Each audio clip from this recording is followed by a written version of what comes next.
မင်္ဂလာပါအားလုံးသောညီကိုမောင်တော်များဒီနေ့28ရက်5လ2026ပေါ့နော်ဇာတာပတိနေ့ကျွန်တော်နည်းငယ်လေးဒီဓမ္မရာဇဝင်ပထမဆောင်ကိုသင်ချင်ပြီးသမျှတဲကအနည်းငယ်လေးဝေငှချင်ပါတယ်ပြောပြချင်ပါတယ်ပေါ့နော်တင်ပြချင်ပါတယ်တော့အခန်းကြီး30ခန်းရှိခဲ့တယ်ပထမအခန်းထဲမှာအေလာကာနာနဲ့ဟာနာနဲ့အကြောင်းရေးခွဲတာဟာနာရဲ့နော်ဒီကြည်ကွဲတဲ့နှလုံးသားနဲ့ဘုရားရှိခိုးမှာဆူတောင်းတဲ့အခါမှာနော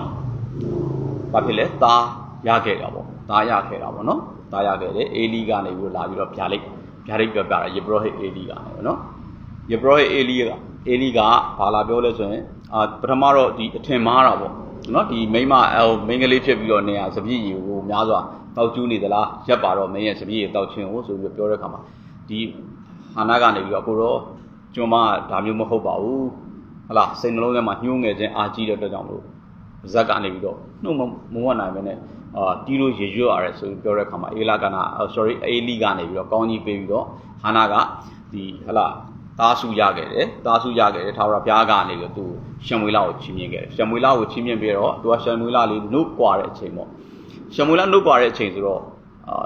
့ကျွန်တော်တို့ဆိုလို့ရှိရင်တော့အလုံးလုံးရှိ3နှစ်လို့ယူဆမှာပေါ့နော်ဒါပေမဲ့အဲ့ဒီခါထဲမှာတော့ဘယ်လိုယူဆလဲဆိုတော့မသိဘူးပေါ့ဆိုတော့3နှစ်နဲ့5နှစ်ကြာပေါ့ဒီကလေးပေါ့နော်ဆိုတော့5နှစ်ခန့်ပတ်ဝန်းကျင်လောက်ရှိမဲ့ကလေးလေးပေါ့ဗျာအဲ့ဒါလေးကိုနော်3နှစ်နဲ့5နှစ်ကြာရှိမဲ့ကလေးလေးကိုယေဘရဟိအေလီရှုမှာသွားပြီးတော့ဘုရားအတွက်လှူဒန်းလိုက်တယ်ဒီကလေးကိုထာဝရဘုရားဖို့ဆိုပြီးတော့လှူဒန်းလိုက်တယ်နော်အဲ့တော့ဘုရားသခင်ကနော်ဟာနာကိုဘာကောင်းကြီးပေးလဲဆိုတော့နောက်ထပ်သားသမီး9ယောက်ပေးတယ်နော်သားသမီး9ယောက်ပေးရဲ့ကဲနော်ပြောချင်တာကဒီဓမ္မရာဇဝင်ပထမစာဆောင်တစ်ခုလုံးရဲ့ဇက်ဆောင်မှာမင်းသားကြီးနော်ဘယ်နှလက်ပါလဲဆိုရင်ရှမွေလရဲ့နော်အေလိရဲ့နော်အေလိရှမွေလနောက်ပြီးတော့မှဘာဖြစ်လဲရှောလုနော်တတိယအနေနဲ့ရှောလုနောက်မှာဟလာသူ့ရဲ့သားယောနသန်ပြီးတော့မှဟလာဒါဝိဒ်ပေါ့ဗျာနော်စာသည်ဖြစ်တယ်လို့ရခဲ့တယ်ဒါပေမဲ့လည်းတကယ်ကြရင်အရှိဆုံးရေးပေးထားတဲ့အကြောင်းရင်းကရှောလုအကြောင်းဖြစ်တယ်ပါရှောလုတကယ်တော့မင်းသားကရှောလုပေါ့နော်တကယ်မင်းသားကြီးတွေကတော့ရှမွေလပေါ့ဗျာရှမွေလဖြစ်ခဲ့တယ်ရှမွေလအုပ်ဆိုးတဲ့ကာလပြီးရှောလုရောက်တဲ့ခါကျဣသရေလရှင်ဘုရင်ပေးပါဣသရေလရှင်ဘုရင်ပေးပါဆိုပြီးတော့ပရိသတ်တွေကဟလာဣသရေလပရိသတ်ကတောင်းတဲ့ခါမှာဣသရေလလူမျိုးတွေကပြည်သူတွေကတောင်းတဲ့ခါမှာဘုရားသခင်ကနော်ကဲမင်းတို့ဒီလောက်တောင်းခဲ့တယ်ဆိုလို့ရှိရင်ကြည့်ဆိုပြီးတော့ရွေးချယ်ပေးလိုက်တယ်နော်အဲ့ဒီရှောလုကအရန်ကောင်းခဲ့တယ်နော်ဘုရားကိုလည်းချစ်တယ်မိဘခိုင်းတဲ့အလုပ်ကိုလည်းသူလုပ်ခဲ့တယ်လို့မိဘရဲ့နာခံမှုကိုလည်းသူရှိခဲ့တယ်ဆိုတော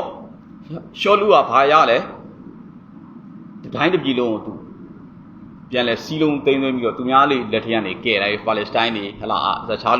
လူမျိုးတွေကနေပြီးတော့ဟလာအာမလက်လူမျိုးတွေအခြားသောလူမျိုးတွေရှိကနေပြီးဣသရေလကိုပြန်လဲကဲတင်ပြီးတော့ဣသရေလနိုင်ငံကိုတည်ထောင်ခဲ့တယ်ပထမဆုံးဘုရင်ဖြစ်ပါတယ်ဘုရားသခင်ဖိတ်သိပ်ပေးတယ်ပထမဆုံးဘုရင်အခြားသောဘုရင်တွေနည်းနည်းပါရှိခဲ့ပေမဲ့ဘုရင်ရလို့တော့မမြည်ဘူးပေါ့နော်မမြည်ဘူးတရားသူကြီးတွေလက်ထပ်ပြီးတာနဲ့ဂျားထဲမှာနည်းနည်းပါရှိပေမဲ့ဒါပေမဲ့ဘုရားသခင်ဖိတ်သိပ်တဲ့ဘုရင်မဟုတ်ဘူးဘုရားဖိတ်သိပ်တဲ့ဘုရင်က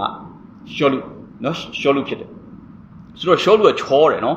ရှောလုကချောတယ်လူတကာဂျားထဲမှာကြည်လိုက်ရင်အရက်ကလည်းထောင်မောင်းကြီးဣသရေလလူမျိုးတွေထက်ကိုသူကခေါင်းတုံးမြင့်တယ်အားလုံးကသူ့ရဲ့ပခုံးလောက်ပဲပခုံးနဲ့ပခုံးအောင်ပဲရှိတယ်အဲ့လောက်ထိရှောလုကဒေါင်လဲကောင်းတယ်ချောတယ်နော်ရဲစွမ်းတတိနဲ့လည်းပြေးသွားတယ်ရှောလုရဲ့အသက်တာဘာဖြစ်လို့လဲဆိုပါလက်စတိုင်းတွေကိုလည်းတိုက်ဟဲ့လာ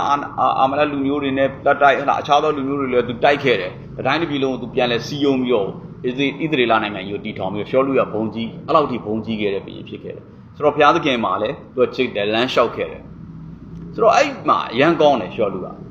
နော်အဲ့တော့ရှမွေလကလည်းဘာမှပြောစရာအကြောင်းမရှိတော့သူအသက်အရွယ်ကြီးလာပြီဆိုပြီးတော့သူ့ရဲ့သားသမီးတွေကလည်းနည်းနည်းခေါင်းဆောင်ပိုင်းမှာတိတ်မဟုတ်တဲ့အတွက်ကြောင့်မလို့ဘာလုပ်လဲဆိုတော့ရှမွေလနည်းနည်းလေးတိုင်းရင်ပြည်မှာဝင်မလုပ်တော့ဘူးဘုရားတရားအလုပ်တော့ပဲလုပ်တော့တယ်အဲ့လိုမျိုးအနေထားလေးကိုဘုရားသခင်ကိုယ်တိုင်စီမံတယ်ရှောလုကလည်းကြိုက်တယ်ရှမွေလလည်းလက်ခံသွားတယ်ဟုတ်လားအဲ့တော့ဘာဖြစ်လာလဲဆိုဣသရေလတိုင်းပြည်အုပ်ချုပ်လာတဲ့ဘုရင်ကအရန်ကောင်းတယ်ပေါ့နော်အရန်ကောင်းတယ်တိုင်းပြည်တည်ထောင်လာတဲ့အဆင့်ကိုရောက်လာတယ်ဒါပေမဲ့နောက်ပိုင်းမှာဘာဖြစ်လာလဲဆိုတော့ဒီပါလက်စတိုင်းတွေကပြန်လဲပြီးတော့တော်လန်လာပြီးကျူးကျော်လာတယ်ဟလာရန်စလာတယ်အဲ့ဒီနေရာမှာဂေါ်လိုက်ယာကစိတ်ပေါ်တယ်တကယ်တော့ပါလက်စတိုင်းကိုသူထွက်တိုက်ဖို့ပါပဲထွက်တိုက်ရမှာထွက်တိုက်ဖို့သူတို့တပ်တွေလည်းပြင်ပြီးသွားပြီတပ်တွေအခင်းချင်းတွေလည်းရှိခဲ့ပြီးသွားတယ်ဒါပေမဲ့ဂေါ်လိုက်ယာစီးချင်းထိုးဖို့ခေါ်တာနော်တိုက်ဖို့ခေါ်တာမဟုတ်အဲ့ဂေါ်လိုက်ယာစီးချင်းထိုးဖို့ခေါ်တဲ့ခါမှာကျတော့ဘာဖြစ်သွားလဲဆိုတော့ ထွက်မဲ့လူမရှိရင်လည်း तू ကလောလောဆယ်မှာရှင်ဘရင်မိတ်နဲ့မပြောခိုင်းထားဘူးဘယ်သူမှတားထားတယ်ဘာဖြစ်လို့လဲဆိုတော့ဒီအလုပ်ကထွက်တိုက်ရတော့မှာဘာဖြစ်လို့လဲထာဝရဘုရားနဲ့ရွေးချယ်ထားတဲ့လူမျိုးတော်ကိုကျိန်းပနေတဲ့အလုပ်စော်ကားနေတဲ့အလုပ်အဲ့အတွက်ကြောင့်ထွက်တိုက်ရတော့မယ်ဒါပေမဲ့ဘရင်ကထွက်မတိုက်က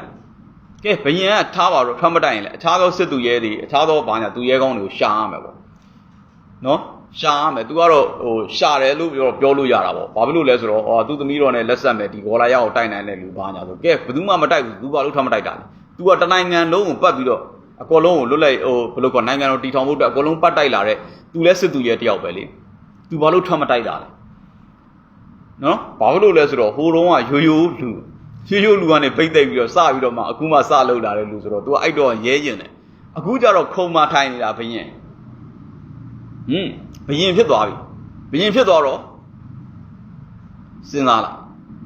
ဘာဖြစ်လို့လဲဆိုတော့နေရာချင်းကကွာသွားပြီဟိုတုန်းကအဖေမှနေပြီးတော့သားတယောက်ဖြစ်ပြီမယ်အခုက तू ကတတိုင်းတစ်ပြည်လုံးအုပ်ချုပ်တဲ့ပြင်ဆိုတော့ तू စဉ်းစားလာကဲစဉ်းစားလာတဲ့အခါမှာဂေါ်လာရောက်ကိုသွားပြီးတော့ရှင်ပြီးမတိုက်ကြတော့ဂေါ်လာရောက်ကိုရှင်ပြီးမတိုက်ပဲနဲ့လာတိုက်နိုင်တဲ့လူသမီးတော်နဲ့ပြီးစားမယ်ဘာညာအဲ့အထီကတော့ရှင်းပြောရင်ရှောလူမှာအဖြစ်တင်စရာမရှိပါဘူးအဲ့အထီကတော့အဖြစ်တင်စရာမရှိဒါပေမဲ့ဘာဖြစ်လာလဲဒါဝိဒ်ကအကြောင်းလေးတစ်ခုနဲ့သူ့အကိုတွေကိုကြည့်ရှုဖို့ရောက်လာတဲ့အချိန်မှာဟာဒီလူကစော်ကားမော်ကားပြောနေတာနဲ့တွတ်တွေ့တယ်ဘာဖြစ်လို့ဘုရားသခင်လူမျိုးတွေကိုစော်ကားနေတော့မင်းတို့ထိုင်ကြည့်နေတယ်ဒါဝိဒ်ဒေါသဖြစ်တယ်ဒါဝိဒ်ကလူမျိုးရွယ်လေးပဲရှိတယ်နော်တကယ်တော့စစ်သူရွယ်လည်းမဟုတ်ဘူးဒါဝိဒ်ကလူမျိုးရွယ်လေသူ့ကြောင့်သားတယောက်လူမျိုးရွယ်လေးဆိုတော့ကဲဘယ်သူမှမတိုက်ဘာလို့မတိုက်တာလဲမေးနေတော့နောက်ဆုံးမေးလို့မရတော့ကဲဒီလူကိုထွက်တိုက်ရင်ဘာစုချမှာလဲဆိုတဲ့မေးခွန်းဖြစ်လာပြီတယောက်မေးတယ်နှစ်ယောက်မေးတယ်သုံးယောက်မေးတယ်ကဲမေးနဲ့ဒီကလေးလိုက်မေးနေတယ်ဆိုပြီးတော့ဘရင်ကိုရှောက်တင်တော့ကဲဒီကောင်ခေါ်စမ်းဒီကလေးကိုဘာလဲဒီကလေးကဘာလို့လဲကဲရေရှဲရဲ့သားဖြစ်တယ်ကဲရေရှဲရဲ့သားလာစမ်းဆိုပြီးတော့မေးကြည့်တယ်ဘာဖြစ်လို့လဲဘာလုပ်နိုင်လဲကျွန်တော်ထွက်တိုက်မယ်ကိုတော့ရဲရင်ချင်းတတိယအဲ့မှာစတယ်အဲ့တော့ရှောလူကပြောတယ်မင်းမတိုက်နိုင်ဘူးသားကြီးဘာဖြစ်လို့လဲဆိုတော့ तू ကရှောဒါဝိဒ်ကသူ့သားယောနသန်ထဲမှာရွယ်လူလောက်ရှိတာမင်းမတိုက်နိုင်ဘူးဟိုကောင်ကစစ်သူရဲတယောက်ဖြစ်နေတာငယ်လေးကစစ်တိုက်ခဲ့တယ်ကောင်မင်းကသူ့ကိုဘလို့မှတိုက်လို့မရဘူးကိုတော့ကျွန်တော်တိုးကြောင်းနေတဲ့အချိန်မှာဝုံတော်၎င်းခြင်သေးဟိုတော်၎င်းကျွန်တော်ဆွဲဖြဲနိုင်တယ်တတိရှိခဲ့တယ်ဆွဲဖြဲခဲ့တယ်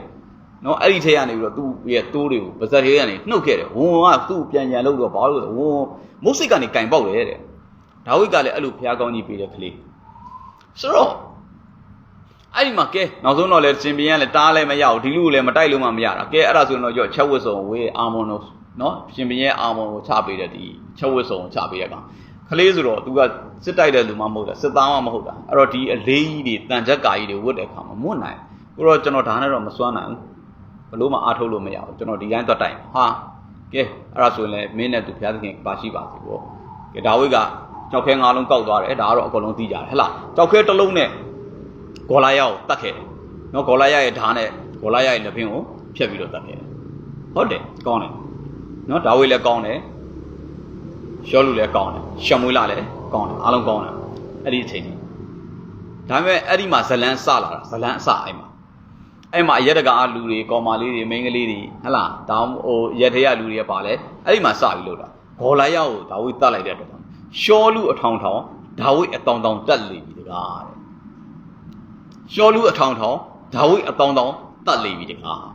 းကျွေးကြော်ကြတဲ့အခါမှာအလှဲ့ရဲလှည့်ပြီးတော့ကျွေးကြော်တာတဲ့ကောင်ရှောလူနားတော်တဲ့ပြန်ရောက်တယ်ဘရင်နားတော်တဲ့ပြန်ရောက်တဲ့ကောင်ဟာဒီကောင်ကျတော့အတောင်တောင်ငါကျတော့အတောင်ထောင်တကယ်ဆိုလို့ရှိရင်အခုပဲပါလက်စတိုင်းတွေလက်ထဲကနေတိုင်းပြည်ကိုကယ်ခဲ့တဲ့သူချီးမြှောက်ရမှာမချီးမြှောက်ပဲနဲ့မနာလိုဖြစ်တယ်နော်မနာလိုဖြစ်သွားပြီးတော့ဘာဖြစ်သွားလဲသမီးတော်နဲ့ပေးစားမဲ့ဥစ္စာသမီးတော်နဲ့မပေးစားဘဲနဲ့အခြားလူတစ်ယောက်နဲ့ပေးစားတာကဲနော်ရှောလူမနာလိုဝန်တိုစိတ်ကလေးဝင်လာတာဘယ်မှမစဘူးမနာလိုဝန်တိုစိတ်ကလေးဝင်လာအဲ့ဒါကြောင့်ညီကိုလိုကျွန်တော်ဂျားထဲမှာဖြတ်ပြီးတော့ငင်းငယ်ပြောချင်တယ်မောင်နှမတွေဘာလဲဆိုတော့စာရန်ကိုဝင်ခွင့်မပေးဘူးစာရန်ကိုဝင်ခွင့်မပေးနဲ့ဒွါရပေါက်ပြီးရှိသမျှကိုဒီကောင်ချောင်းနေတယ်စာရန်သည်ဟောက်သောခြင်သေးကဲ့သို့အဘယ်သူကိုဝါမျိုးရအံ့နီးဟုချောင်းမြောင်းတယ်ဆိုတော့သူ့ရဲ့အတွင်းစိတ်နှလုံးသားကိုဖွင့်ပေးလိုက်တယ်ဘာနဲ့လဲမနာလိုစိတ်နဲ့ဖွင့်ပေးလိုက်တယ်ဟိုကောင်ဝင်လာပြီနော် ဝင်လာပြီဝင်လာတော့ဘာဖြစ်လဲညအိတ်မပြောမနာလူစိတ်ကဘာဖြစ်လဲဆိုညကောင်းအတောင်းတောင်းငါ့ကိုအထောင်းတောင်းညအိတ်မပြောညအိတ်မပြောတာရက်ဆက်တွေဖြစ်လာတဲ့အခါမှာအေးကြီးပြက်တဲ့လူကအစားပါပြက်တယ်အေးကြီးပြက်တဲ့လူကအစားပြက်တယ်အစားပြက်လာတယ်အေးကြီးပြက်လာတာများတော့ဘာဖြစ်လဲခေါင်းကိုက်ဝေဒနာရတယ်ဟုတ်လားနော်ဇလန်ကအဲ့လိုစလာအဲ့တော့ရှောလူကအဲ့လိုခေါင်းကိုက်ဝေဒနာရလာတဲ့အခါမှာဘာဖြစ်လဲဆိုတော့တခါတိုင်းပြည်ဟိုအတိုင်းပြည်မှာကဲဟိုဘယ်လိုလုပ်မလဲဘယင်ကိုပြောတဲ့အခါမှာမူမတ်ဘူးတော်မတ်တော်တွေကဘာလျှောက်လဲဆိုတော့စောင်းတိတတ်တဲ့လူကိုရှာပါကိုတော့စောင်းတိတတ်တဲ့လူကိုရှာဆိုတော့စောင်းတိတတ်တဲ့လူကတခါဘာလို့လဲဆိုတော့ရေရှဲရဲ့သားဒါဝိပဲဖြစ်တယ်နော်သူကตาရစွာတီးတတ်တယ်တော့ဘာလို့တီးတတ်မှာတောထဲမှာနေတဲ့အခါမှာတိုးကလေးတွေကို तू ကမြင်တဲ့အခါမှာစမ်းချောင်းတွေကိုမြင်တဲ့အခါတစ်ပင်တွေကိုမြင်တဲ့အခါဟလာအရာရာတွေကိုမြင်တဲ့အခါအန်ရယ်တွေကိုကြုံတဲ့အခါ तू ကဘုရားသခင်ကိုချီးမွမ်းပြီးဆက်ဆူလာတဲ့တန်စင်တွေစာသားတွေကဘုရားသခင်ရဲ့စိတ်ကိုနူးညံ့စေသလိုကောင်းကြီးမင်္ဂလာတွေကိုလည်းဖြစ်ပေါ်စေတယ်သူကိုယ်တိုင်လည်းချီးမွမ်းခြင်းရစ်ကိုပူဇော်တဲ့လူကချီးမြှောက်ခြင်းကိုခံရတယ်အဲ့တော့ဘာဖြစ်လဲဆိုတော့ तू ကရှင်ဘရင်ရှေ့မှာသွားပြီးတော့စောင်းလေးတီးပြီးတော့ဘုရားသခင်ကိုချီးမွမ်းတဲ့အတန်တွေကြားတဲ့အခါမှာဟိုလူရဲ့အော်ရဘတ်စိတ်ကခြေလန်းလာပြီးတော့ဘာဖြစ်လဲဆိုတော့နော်ဟိုမကောင်းတဲ့အရာတွေပျောက်ပြီးတော့ခေါင်းကိုက်ဝေဒနာတွေပျောက်အဲ့တော့ तू စောင်းတီးတဲ့အချိန်တွေဒါလေးနားထောင်နဲ့သေးတန်လေးတွေနားထောင်ဘုရားသခင်ရဲ့ချီးမွမ်းတန်လေးတွေနားထောင်တဲ့အခါမှာခေါင်းကိုက်ဝေဒနာပျောက်ခေါင်းကိုက်ဝေဒနာပြန်ဝင်လာရင်ဝင်လာတာရှင်းရှင်းလေးပဲဒီတာဝိရှိနေမနာလို့ဖြစ်တယ်မနာလို့ဖြစ်ရင်အိမ်မရစားမရအိမ်မရနှစ်ခုပေါင်းခေါင်းကိုက်အဲ့တော့တစ်ခါစောင်းပြန်တီးဒီတာဝိရှိနေရင်သူသားရော့နေတဲ့ဘယင်မဖြစ်တော့နော်အဲ့တော့ဘာလို့လဲဆိုတော့ဒါဝိကိုမနာလို့ကဲဒါဝိသွားနော်မူတော်မတ်တော်တွေနဲ့ကြောက်ပြီးတော့ကဲသူ့သမီးနဲ့တမတ်တော်တော်တင်ပါတယ်ဆိုပြီးတော့ဘာလို့လဲမနာလို့စိတ်နဲ့ဒါဝိသေးပါစေဆိုတဲ့စိတ်နဲ့ဘာလို့လဲ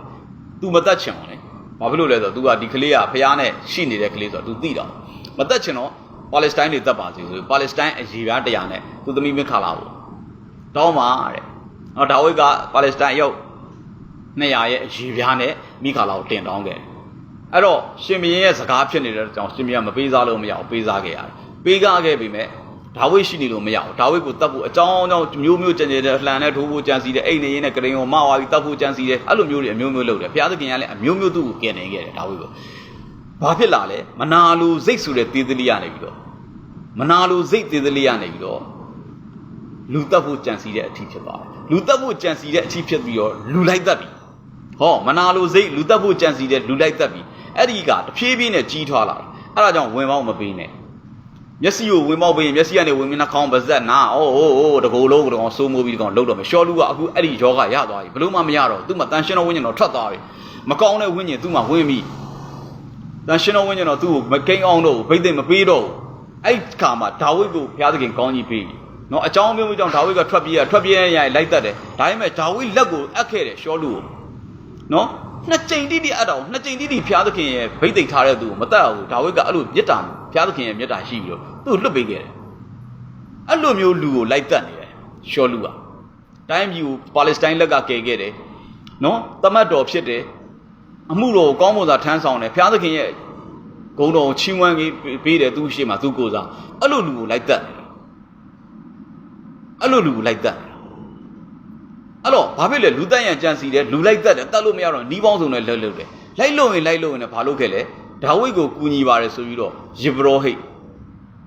နော်ယေဘရောဟိတ်ကိုတယောက်တည်းတန့်အားမရလို့သူ့တစ်မျိုးလုံး85ပါးယေဘရောဟိတ်85ပါးရဲ့အဲ့ဒီရွာမှာရှိတဲ့မိန်းမယောက်ျားကလေးအကုန်တပ်လိုက်တယ်စဉ်းစားကြည့်သေးသေးလေးနော်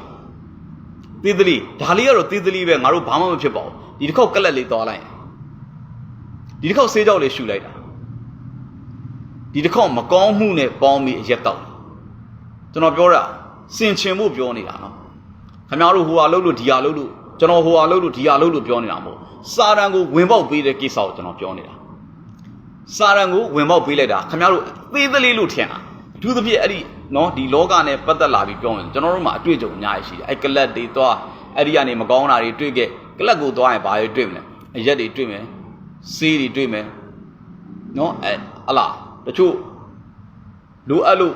ဟလာယမကာကဆရာဝန်ညွှန်ကြားလို့ရက်ကနော်ဟိုနော်ဟ စပြည့်ရေကလိုအပ်လို့တပတ်နှစ်ပတ်ဒါမျိုးယောက်ျားလေးတွေတောက်ရတာရှိတယ်မိန်းကလေးတွေကလေးမွေးပြီးွားရင်ဟိုတော့ brandy old brandy ကိုတစ်ပတ်လောက်တောက်ရတယ်ဒါမျိုးလေးတွေကတော့တစ်မျိုးပေါ့မိန်းကလေးတွေနော်ရာသီစဝန်းနဲ့ပတ်သက်ပြီးတော့နာကျင်တာကြိုက်ခဲတာလေးဆိုလို့ရှိရင် old brandy ဒါမှမဟုတ်ရင်လည်းအဲ့လို wine လေးတစ်ပတ်လောက်တောက်ရတယ်ဒါကပြဿနာမရှိဘူးလိုအပ်လို့စေးဝါးရဒါပေမဲ့မလိုအပ်ပဲနဲ့ကလပ်မှာသွားပြီးတော့မူယူပါညာပြိကွက်အရက်ကနေပြီးတော့ချိန်ဖန်များစွာသွားလာအဲ့အရက်ကနေပြီးတော့တစ်ခါနော်စေးပေါင်းများစွာအဲ့ဒီမှာရှိတယ်ကျွန်တော်တို့အသီးလို့ခေါ်တဲ့အရာတွေအဲ့ဒါရေခဲတွေဘိန်းတွေစသည်ဖြင့်နောက်ဘက်ဆက်တယ်တွဲလာတဲ့အရာလောလောဆယ်မတွဲသေးတဲ့အရာမှာပါလဲအရက်ဘီယာရဲ့နောက်ကမှာဘာရှိလဲဆိုတော့မိန်းကလေးသွားတာတော့ကလပ်လေးတစ်ခေါက်ပဲသွားတာကလပ်လေးတစ်ခေါက်သွားလိုက်တာနဲ့အရက်ကလေးကပါလာကလပ်ကလေးတောက်ပြီးသွားခေါက်သွားအရက်ကလေးကပါလာပြီးတော့မိန်းကလေးကလည်းပါလာကလပ်ကလေးရဲ့အရက်ကလေးရဲ့မိန်းကလေးရဲ့ကနေနောက်တော့ဘိန်းကလေးပါလာနောက်တော့စာရန်အုပ်ဆိုးခြင်းနဲ့စမုံတုံးလို့ဖြစ်သွားရှောလူရဲ့အသက်တာအဲ့ဒါရှင်ဘီရင်ရှောလူရဲ့အဲ့ဒါရုပ်ကလည်းချော့တောင်းကလည်းကောင်းတိုင်းတပြီလုံးပတ်ပြီးတော့တိုက်ပြီးတော့အောင်ပွဲခံလာပြီမဲ့မနာလိုစိတ်ဆိုတဲ့သေသလေးကနေပြီးတော့နောက်ဆက်တွဲလူတက်ရန်ကြံစီနောက်ဆက်တွဲလူလိုက်သက်နောက်ဆက်တွဲရစ်ပရောဟိတ်တွေကိုပါတက်နောက်ပိုက်တော့အဲ့ရစ်ပရောဟိတ်85ပါးပဲသူ့ရွာမှာရှိတဲ့အကောင်လုံးမှာတပ်ပြက်တယ်အဲ့တော့ဘုရားသခင်ရဲ့ဝိညာဉ်တော်သူ့ပေါ်ပြစရာအကြောင်းမရှိတော့ဘူးရှောလူမင်းမလုပ်တဲ့နဲ့ကိုမလုပ်တဲ့နဲ့အရာတွေသူလုပ်တာရှင်ဘရင်မလုပ်တဲ့နဲ့အရာတွေသူလုပ်တာနောက်တစ်ခုကဲအာမလက်လူမျိုးတွေကိုတတိုက်ရှောလူရှမွေလာအဖြစ်ဘုရားသခင်ပြောလိုက်တယ်နော်အာမလက်လူမျိုးတွေကိုတတိုက်တော့အောင်ခဲ့တယ်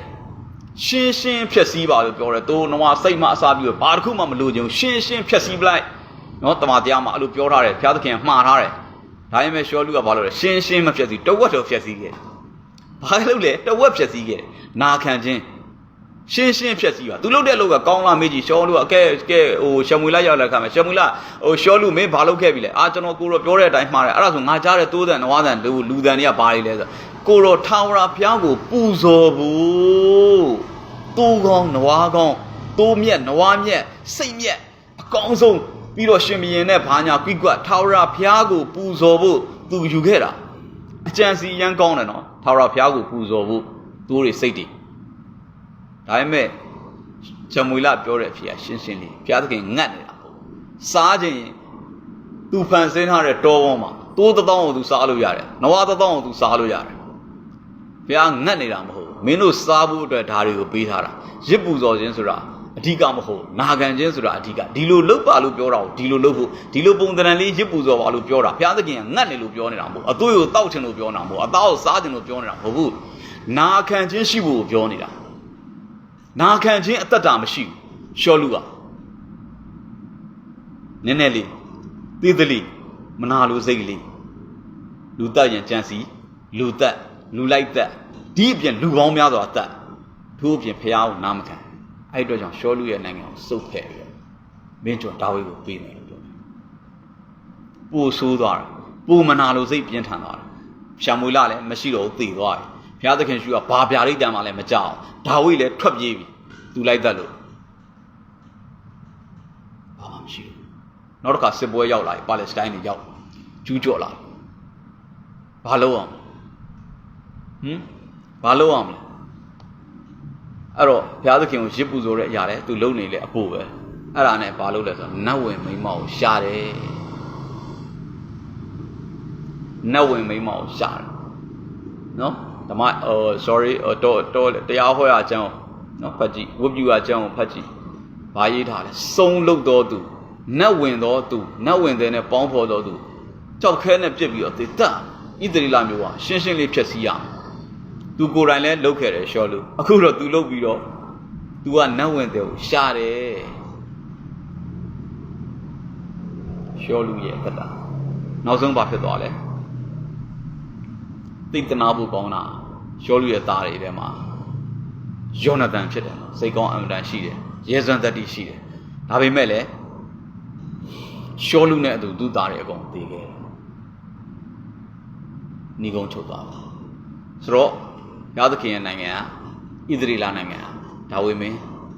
ဖြစ်ခဲ့တယ်မဲ့လူငယ်လက်ထဲကိုရောက်သွားတော့ဒါဝိလက်ထဲကိုရောက်သွားတယ်အဲ့တော့ဒီ ပြောခြင်းတဲ့အရာကစာရန်ကဒုတိယအချိန်ကျွန်တော်ထပ်ပြောပြတယ်ချောင်းမြောင်းနေတာဖြစ်တယ်ဘုရားသားသမီးတွေကိုချောင်းမြောင်းနေတာခမရဲ့မျက်စိတစ်ချက်ကလေးမြင်သွားရင်အလှအပတရားတွေကိုတစ်ချက်ကလေးမြင်သွားရင်သူများမယားဖြစ်နေမလားပြည်တစားမင်းကလေးဖြစ်နေမလားဘာဖြစ်နေမလဲတစ်ချက်ကလေးမြင်သွားရင်ခမမျက်စိခမရဲ့နှာခေါင်းဒီအနံ့တွေကိုရှုမိသွားရင်နော်အဲ့ဒီဆေးရဲ့အနံ့တွေဆေးကြောက်အနံ့တွေဘိန်းအဲ့ဒီနောက်ပြီးတော့တက်ဘလက်တွေအဲ့ဒီအနံ့တွေရှုမိသွားရင်ကြိုက်သွားတော့နော်ဒီမိန်းကလေးတွေရှုကမိတ်ကပ်တွေဟလားရင်မွေးနံ့တွေရှုမိသွားနှာခေါင်းနာအဲ့တော့သွားမယ်ဆိုတဲ့သတင်းကိုစောင့်ဘယ်တော့ဖုန်းဆက်မလဲပေါ်လာတယ်သွားမယ်မလုံနဲ့မလုံကြနဲ့အဲ့ဒါကြောင့်ငယ်ငယ်တုန်းကကျွန်တော်တို့သချင်းဆိုတော့အိုဒဒီတာတင်းမျက်စိဘာကိုကြည့်ပြီလဲအိုဒဒီတာတင်းနှုတ်ခမ်းဘာတွေပြောနေတာလဲအိုဒဒီတာတင်းရဲ့နာဘာတွေကြားနေတာအိုဒဒီတာတင်းရဲ့ခြေထောက်ဘယ်ကိုသွားတင်းရဲ့လက်ဘာတွေလှုပ်ဖျားသခင်ရှေ့မှာဖြောင်းမှပါလုံးဝစာရန်ကိုဝင်မမပေးနဲ့မင်းကတေးသလေးပဲပေးတာအနဖားလောက်ပေးရင်သွားပြီမင်းဘဝကြီးတစ်ခုလုံးငါဘဝကြီးတစ်ခုလုံးဒီကောင်စိုးမိုးပြီးအုပ်ချုပ်ပြီးတော့ခြေလဲပြီးတော့နောက်ဆုံးသင်္ချိုင်းကုန်းမှာအဆုံးသတ်မယ်သင်္ချိုင်းကုန်းကလူတန်းရောက်မှာဆရာကြီးလို့ခင်ဗျားတို့မပြောနဲ့သင်္ချိုင်းကုန်းရောက်ပေမဲ့သင်္ချိုင်းကုန်းမှာခီးဆုံးတာမဟုတ်ဘူးသင်္ချိုင်းကုန်းဒီခီးဆုံးမဟုတ်ဘူးသင်္ချိုင်းကုန်းမှာခီးဆုံးပြီဆိုရင်တော့ခင်ဗျားတို့သွားပြီကျွန်တော်လည်းသွားပြီသင်္ချိုင်းကုန်းမှာခီးဆုံးပါပြီဆိုတဲ့လူအလုံးသွားပြီဘာဖြစ်လို့လဲကျွန်တော်တို့မှသေတာမရှိဘူးနော်ခရစ်တော်၌အိပ်ပျော်တာဟိုရှိတုန်းကလည်းယုံကြည်သူပေါင်းအိပ်ပျော်တာဘိုးဘေးတို့စုဝေးတဲ့နေရာကိုသွားတယ်လို့ပြောတာသေတာမရှိဘူးသေပြီးသေရင်ပြီးရောဆိုရင်တော့လောက်ကြပါနော်သေပြီးသည့်နောက်ဝယ်ရှိတယ်ဘီမာ judgment လို့ခေါ်တဲ့ judgment စီရင်ခြင်းပလင်ဖြူတရားစီရင်ခြင်းအဲ့ဒီမှာဘယ်လိုတော့တွေ့မလဲကျွန်တော်တို့ဘယ်လိုအစ်စ်ခံမလဲနော်ဘုရားသခင်နဲ့တွေ့တဲ့အခါမှာဘယ်လိုအစ်စ်ခံမလဲအဲ့တော့မျက်စိနားနှာခေါင်းပါးစပ်ခြေထောက်လက်နှလုံးသားခပြားတို့ကြံစီသမျှသောအရာစာရန်ကိုဝင်ပေါက်လုံးဝမပေးမိပါစေရှောလူရဲ့အသက်တာလေးကိုဆင်ခြင်နိုင်ကြပါစေအားလုံးကိုဘုရားသခင်ကောင်းကြီးပေးပါစေသခင်ယေရှုနာမ၌ဆုတောင်းပေးပါရယ်အားလုံးဘုရားသခင်ကောင်းကြီးပေးပါစေအာမင်